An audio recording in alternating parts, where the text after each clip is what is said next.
Good morning! Okay guys, my name is Lorenzo, and this is my friend Michael. We will be presenting something that we like to call Introduction to the String Instrument Family and Melody and Accompaniment. Alright, well, good morning, and like Lorenzo, I'm really excited to be with you guys today. To get things started off, can anyone tell me, or while raising their hand, can anyone tell me what a violin is? You? That is perfect. A violin is part of what we like to call the strings family.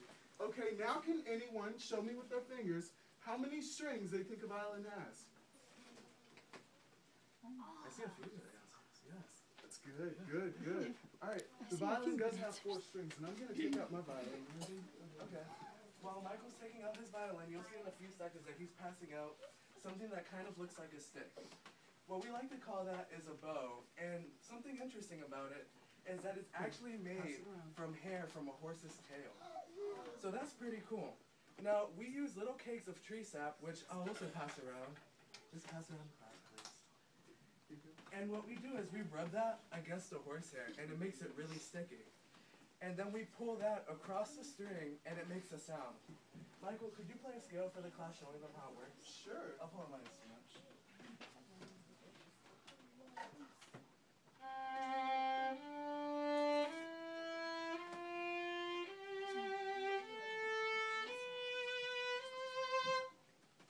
Awesome. Okay.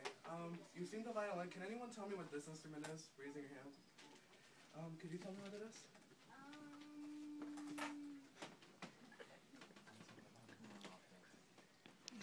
It's okay to pick a guy. That was me. Awesome job. Now, just in case some people don't know, Michael can explain the differences. Well, the first thing you'll notice between the violin and viola is the size. The viola is so much bigger than mine. See?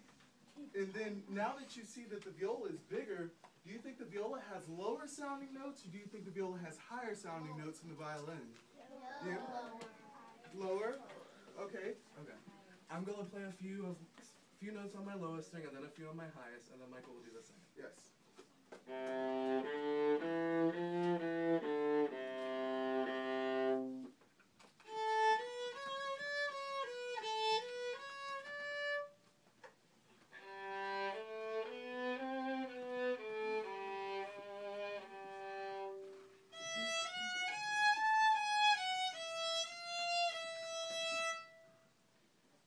So those of you who thought viola had, those of you who thought the viola had the lower sounding notes was right.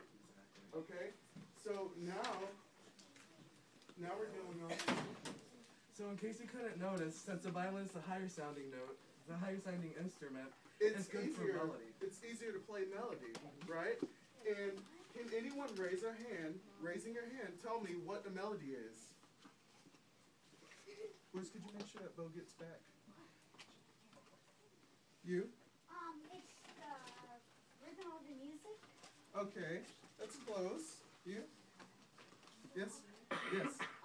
Like how the music sounds. That's cool. Yeah, you know, those are really good answers. Basically, the melody is the part that's easiest to hum to or just sing along with. It's the main part of the music, like you said. My instrument, the viola, is really good at the accompaniment. Can you explain what that is, Michael? Accompaniment gives the melody support.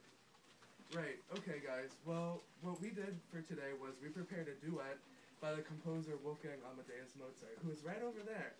He's a really cool guy, and I think he should explain a little bit about his life. Well, like I told you, I played for kings and queens all across Europe, and I got to sit on their laps. And it was so much fun, and my papa taught me all kinds of instruments, like the piano and the violin and the viola. And so I composed this piece for my 2 favorite instruments, the violin and viola. So, can I conduct you? Yeah, sure. Alrighty. You ready? Okay. 3, 4.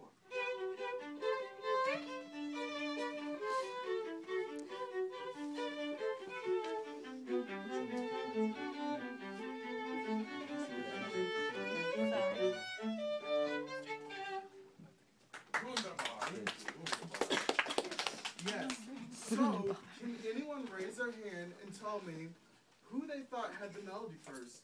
Did the violin have the melody first? Or did the viola have the melody first? You. That's correct. That is very correct. Okay, and just so you guys can hear to make sure, I'm going to play my part by myself, and then Michael will play his by himself.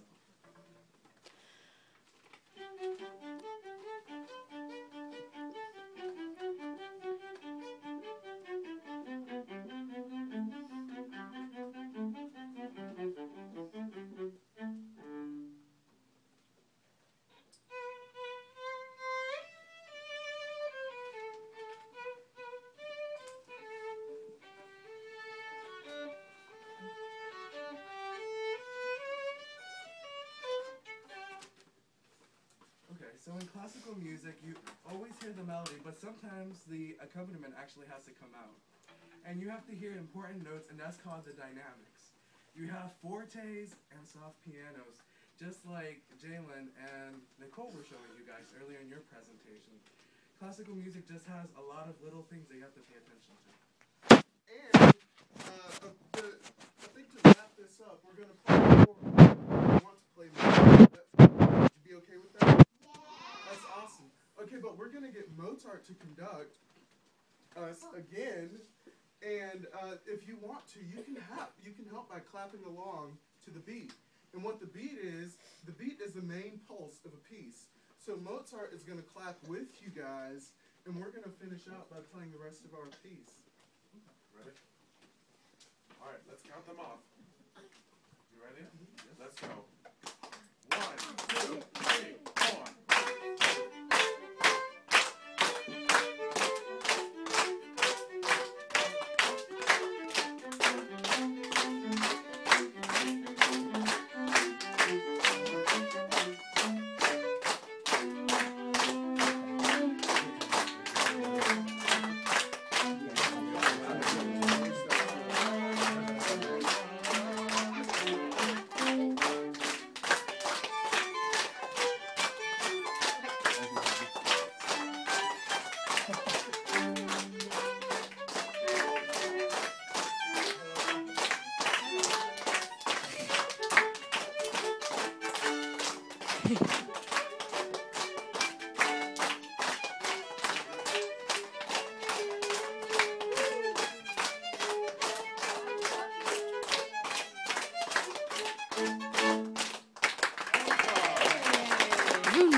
Learn something. Can anyone raise their hand and tell me which the smaller instrument is? The violin. Good job. The violin. And, you know, I'm glad you guys learned a lot today. We're hoping you learned a lot. And we're going to close, well, we're closing. And I'm just hoping that you guys learn more. And if you want to learn even more, you can ask your teachers and parents, and I'm sure they'll teach you a lot more about violin, viola, and even Mozart. So thanks for having us today. You guys were an awesome crowd. All right.